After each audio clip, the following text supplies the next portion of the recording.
Flying through the air, defying physics, fighting injustice with fists and philosophy.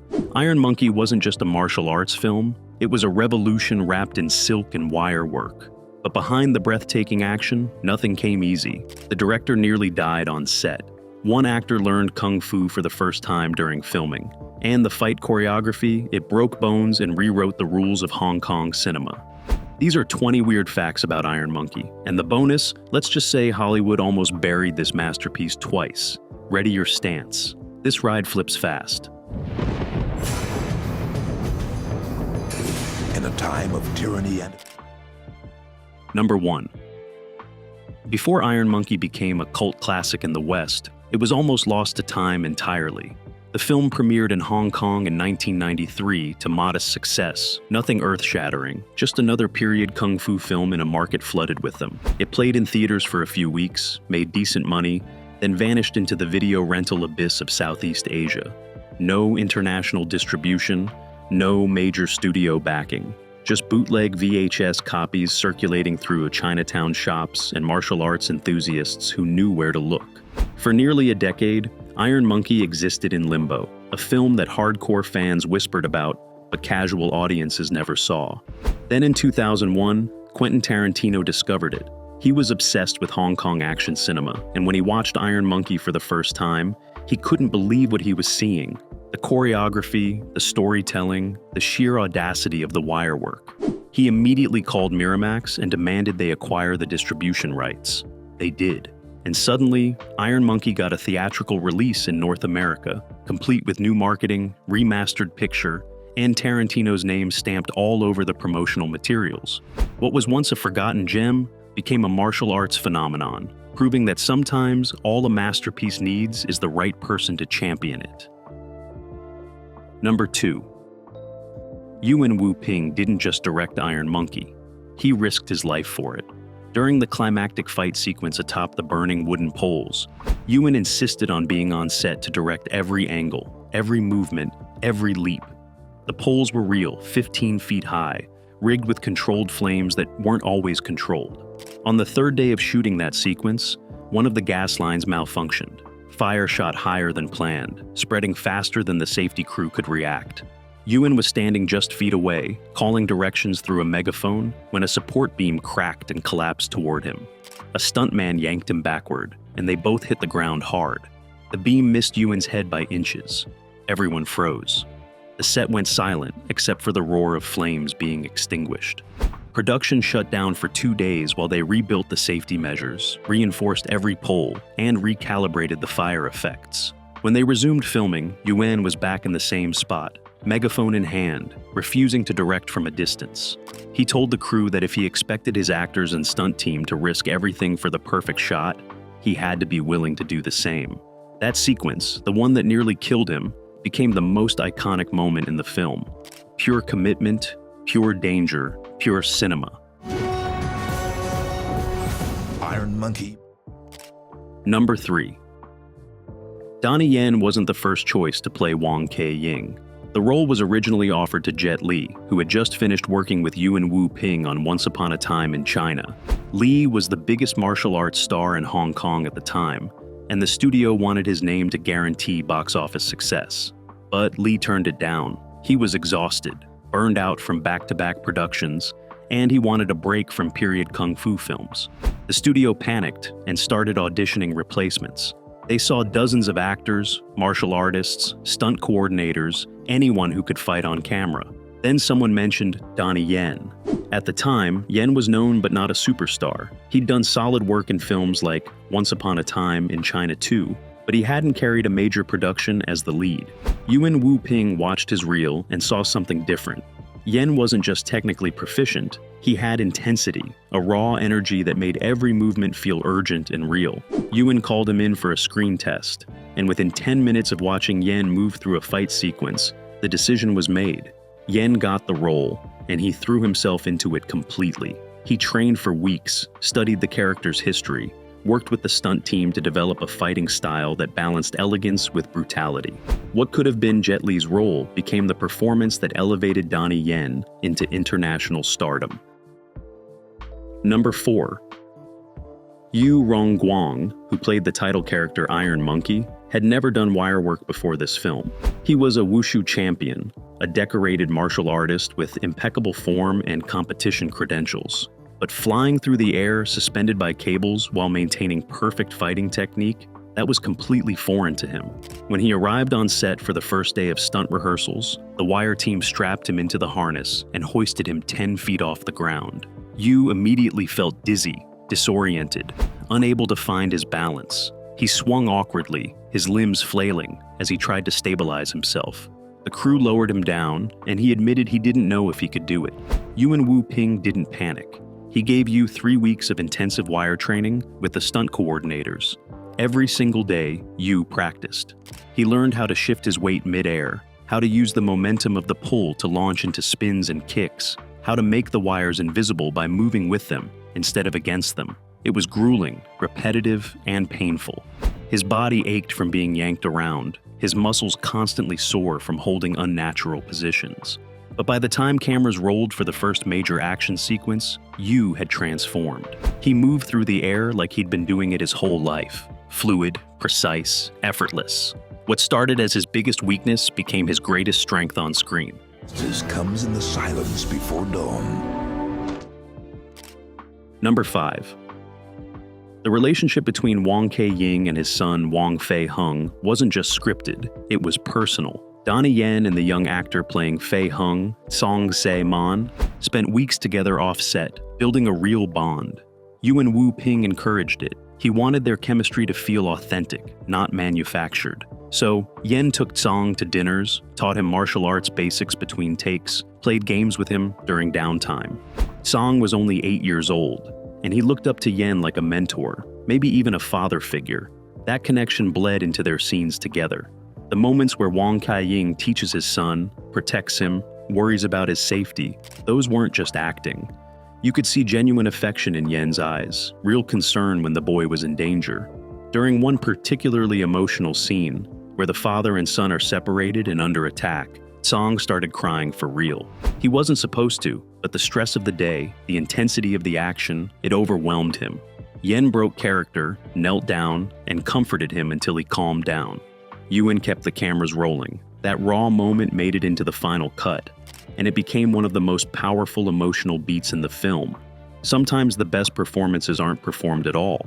They're just lived. Become a legend. Number 6. The bamboo forest fight scene almost didn't happen. It was written into the script, budgeted, and choreographed. But 3 days before filming, a typhoon ripped through the location. The bamboo grove they had scouted for months was destroyed. Stalks snapped and scattered across the hillside like toothpicks. The production team scrambled for alternatives. They looked at other forests, but nothing had the same density, the same vertical lines that made the choreography work. Yuan Wu Ping refused to compromise. He told the crew they'd rebuild it themselves. So they did. Over 2 days, the art department and a team of local workers replanted bamboo stalks, secured them with hidden supports, and created an artificial grove that looked completely natural on camera. It cost extra money, burned through their schedule buffer, and exhausted everyone involved. But when they finally shot the sequence, it was worth it. The way the fighters moved between the bamboo, using the stalks as weapons and obstacles, the visual poetry of bodies weaving through vertical nature, none of that would have been possible in any other location. Yuan later said that rebuilding the forest taught us an important lesson. Sometimes you can't adapt to circumstances. Sometimes you have to create the circumstances you need, no matter the cost. That stubbornness, that refusal to settle, it's embedded in every frame of Iron Monkey. Number 7. The burning pole sequence at the film's climax wasn't done with CGI. This was 1993, and Hong Kong action cinema prided itself on practical effects and real stunts. So when the script called for Wang Ke-ying and Iron Monkey to battle the villain atop wooden poles engulfed in flames, Yuan Wu Ping and his team built exactly that. 20 wooden poles, each 15 feet tall, rigged with gas-fed flames that could be controlled but never fully tamed. The stunt team rehearsed for weeks on unlit poles, learning the timing, the jumps, the precise foot placement needed to land safely on surfaces barely wider than their shoes. Then they added fire, real fire, The heat was unbearable. Even from ground level, crew members had to wear protective gear and stay hydrated. The stunt performers up on those poles, suspended in wire harnesses with flames licking at their legs, they were in constant danger. One miscalculation, one slip, and they'd fall into fire. During filming, 2 stunt performers suffered minor burns. Not serious enough to stop production, but enough to send a message. This was as dangerous as it looked. Donnie Yen and Yu Rongguang both insisted on doing as much of the sequence themselves as safety would allow. They wanted the audience to feel the peril, and the only way to achieve that was to actually be in peril. No green screen, no safety net, just skill, wire work, and flames. That's why the scene still holds up 30 years later, because it was real. Number 8. The film's score almost went in a completely different direction. The original composer hired for Iron Monkey wanted to create a modern, synthesizer-heavy soundtrack, something that would appeal to younger audiences and differentiate the film from traditional period kung fu movies. He submitted demos with electronic beats, ambient textures, and very little traditional Chinese instrumentation. Yuan Wu Ping hated it. He listened to the first demo in silence, then politely but firmly fired the composer. He wanted traditional instruments. Erhu, guzheng, drums, flutes. He wanted the music to honor the period setting and enhance the martial arts philosophy embedded in the story. So, they brought in a new composer who understood the vision. The resulting score blended traditional Chinese melodies with sweeping orchestral arrangements, creating something that felt both authentic and cinematic. During the final fight sequence, the music swells with urgency, the strings and percussion driving the action forward while maintaining an elegant classical foundation. That decision to stick with tradition instead of chasing trends made Iron Monkey timeless. It doesn't sound dated because it never tried to sound contemporary.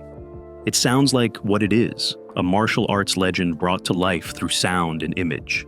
Yuan's refusal to compromise on the score, just like everything else, proved that knowing what you don't want is just as important as knowing what you do. Number 9. One of the film's most dangerous stunts happened completely by accident and made it into the final cut. During a rooftop chase sequence, a stuntman was supposed to leap from one building to another, land on a padded surface hidden from camera view, then continue running. Simple enough. But during the take, he misjudged the distance. His foot caught the edge of the roof, his balance shifted, and instead of landing on the pad, he tumbled forward into an unplanned roll. For a split second, everyone thought he was hurt. The crew gasped. Yuan started to yell cut, but the stuntman recovered instantly. He turned the stumble into a somersault, popped back to his feet, and kept running like nothing happened. The cameras kept rolling. When they watched the playback, it looked intentional, like a calculated evasive maneuver. The stumble added urgency and realism to the chase, making it feel like the character was desperately fleeing, barely staying ahead of his pursuers. Yuan loved it. He kept the take and even adjusted subsequent chase scenes to include similar imperfect movements, moments where the characters looked vulnerable and human rather than superhuman. That accidental stumble became a stylistic choice, a reminder that sometimes the best moments in cinema come from things going wrong in exactly the right way. Hunted by a corrupt government, his anonymity protects a secret code. Number 10. The political subtext of Iron Monkey was no accident. Set during the Qing dynasty, the film tells the story of a doctor who moonlights as a masked vigilante, stealing from corrupt officials to feed the poor. It's essentially a Chinese Robin Hood story, but the themes cut deeper than simple heroism.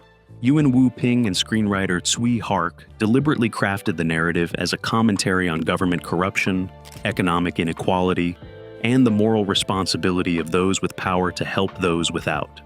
In early 1990s Hong Kong, with the handover to China looming just a few years away, these themes resonated powerfully with local audiences. People saw their own anxieties reflected in the story, fears about losing autonomy, about corrupt systems, about whether justice could survive political upheaval. The film never preaches. It doesn't stop the action to deliver speeches about morality. Instead, it weaves its political message into the fabric of the story, into the characters' choices and sacrifices.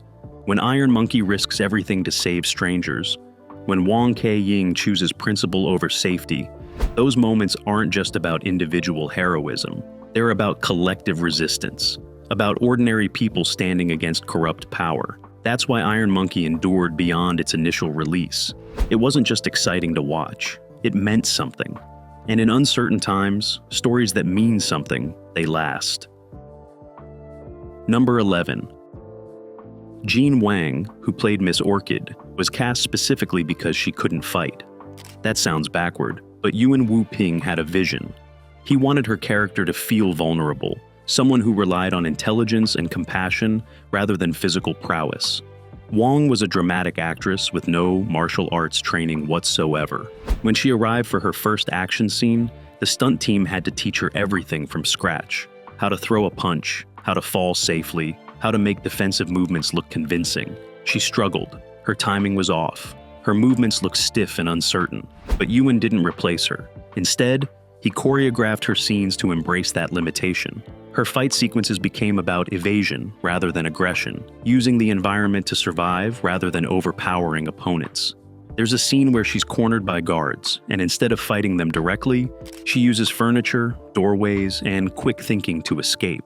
It's not elegant like the main character's martial arts. It's scrappy, desperate, real, and that contrast made her character more compelling. She represented the ordinary people Iron Monkey fought to protect. People without superpowers or training, just courage and survival instinct.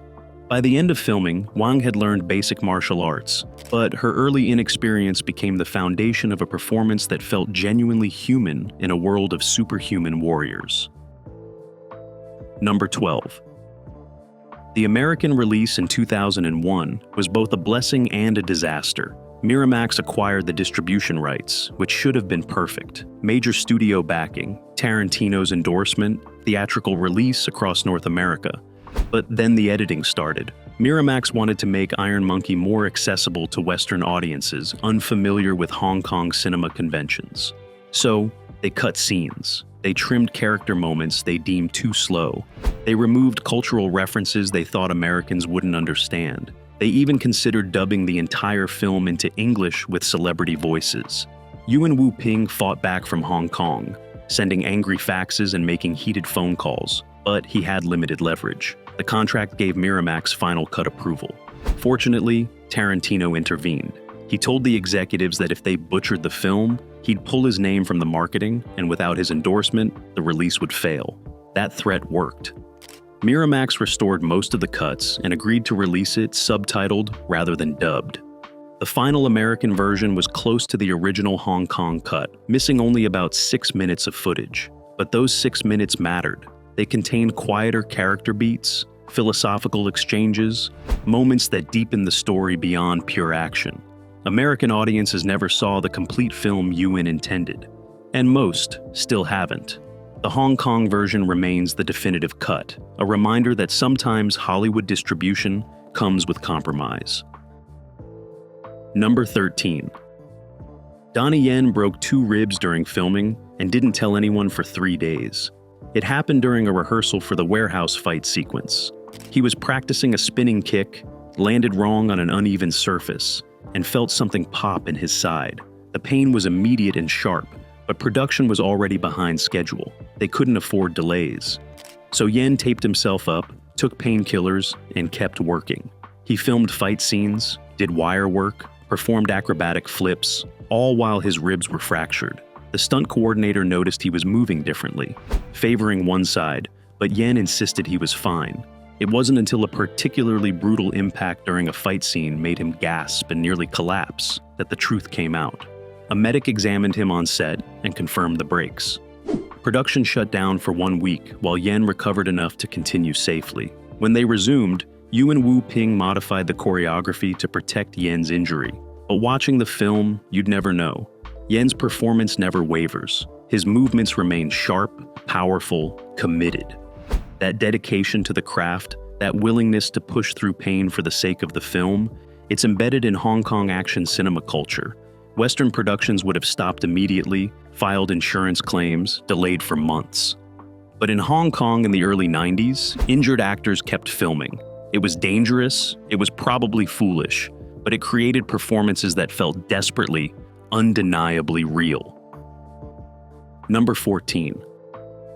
The monkey-style kung fu sequences required specialized training that the cast underwent for 6 weeks before filming began. Monkey style is one of the most difficult martial arts forms to master. It requires incredible flexibility, balance, and the ability to move in ways that look animalistic and unpredictable. The actors had to learn how to crouch low, spring forward explosively, use their hands like paws, and maintain that physicality for extended takes. A master of monkey style was brought in from mainland China, specifically to train Yu Rongguang and the stunt team. Every morning before regular rehearsals, they'd spend 2 hours just drilling monkey movements, walking on all fours, rolling across the ground, leaping from crouched positions, using low stances to duck under attacks. It was exhausting and humiliating for professional martial artists who were used to elegant, upright forms, but they committed completely.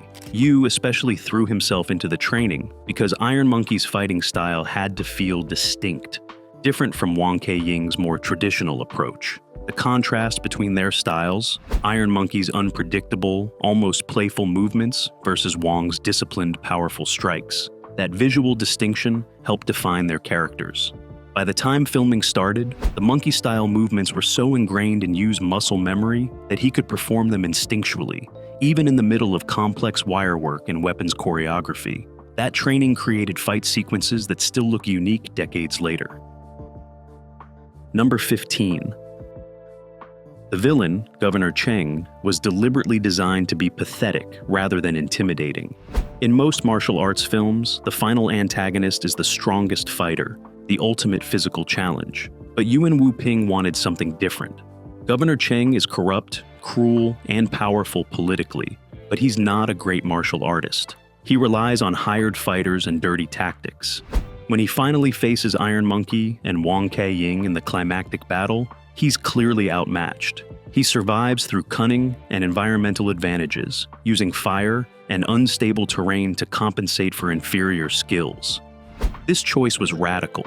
Test audiences initially complained that the final fight wasn't satisfying because the villain seemed too weak. But Yuan held firm. He argued that the real antagonist wasn't one person, it was the corrupt system Cheng represented.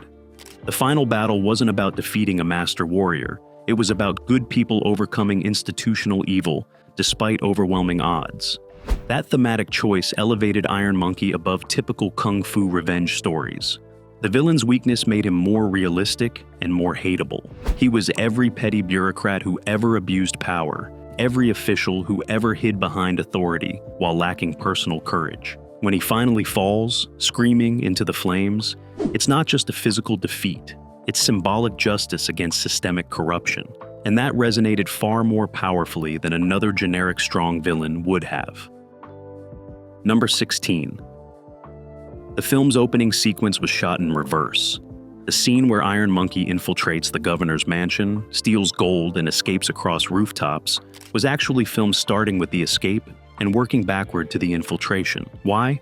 Wirework physics. The stunt team discovered during the rehearsals that certain wire-assisted movements looked more dynamic and fluid when performed in reverse and then played forward in editing. Leaps that looked awkward going up looked graceful coming down. Spins that seemed slow clockwise became lightning fast, counterclockwise. So, they choreographed the entire sequence backward, filming Yu Rongguang performing movements in reverse order, then assembled them in post-production to create the proper narrative flow.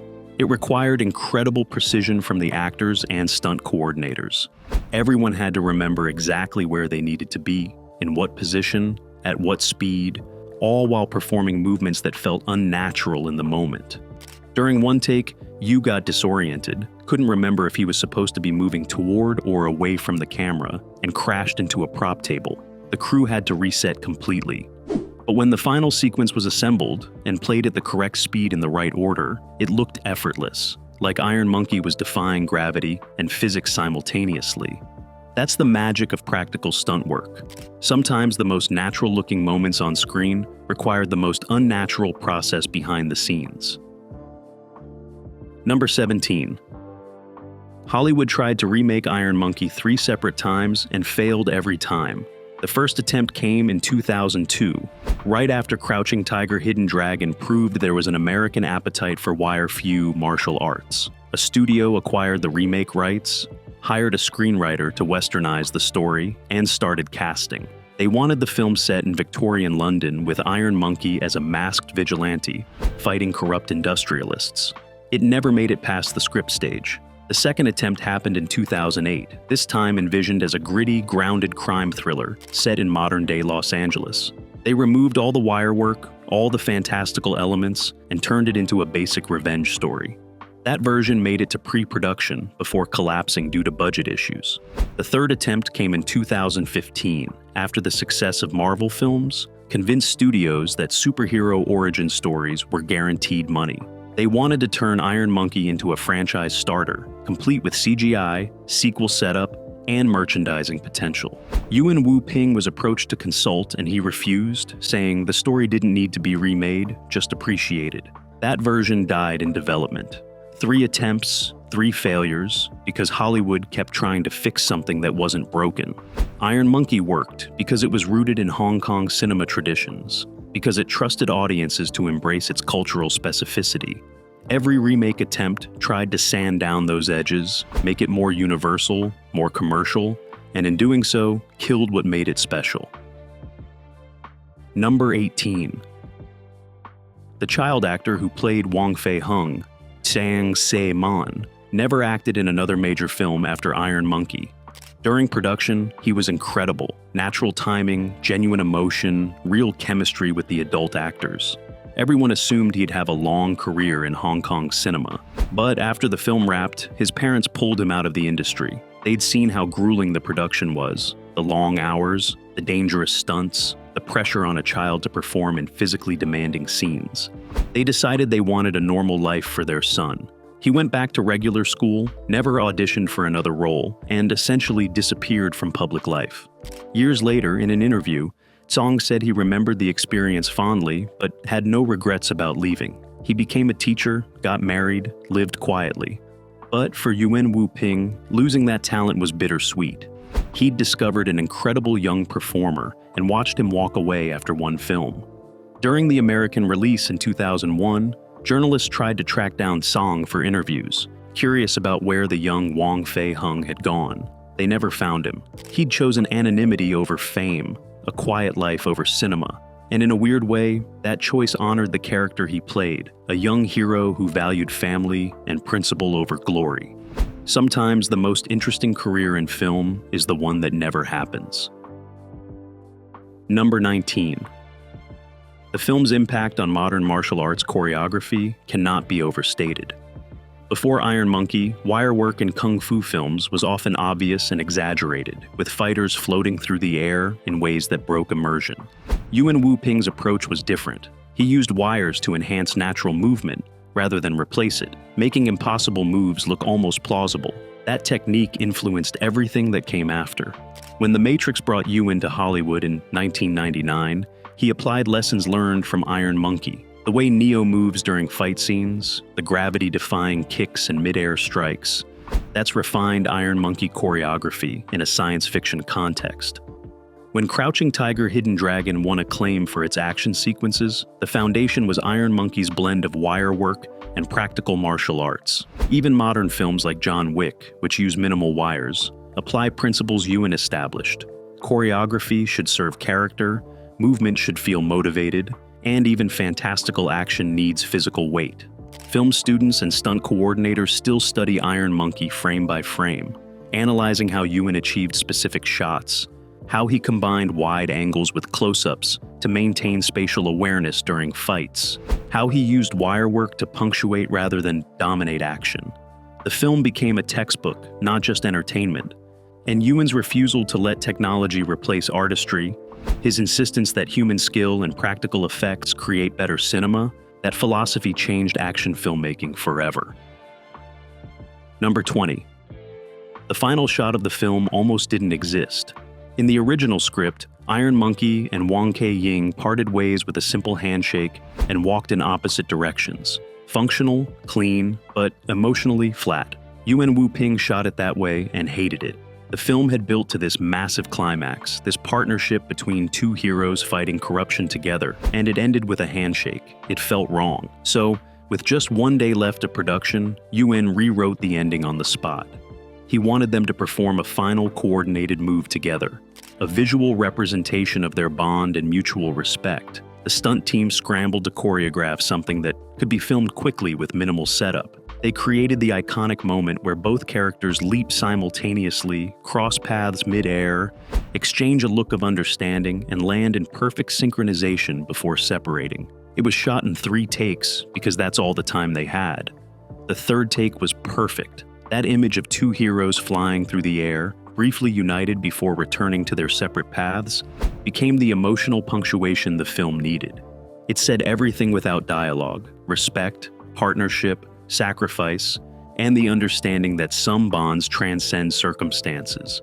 That last-minute decision transformed a forgettable ending into an unforgettable one, proving that sometimes the best choices come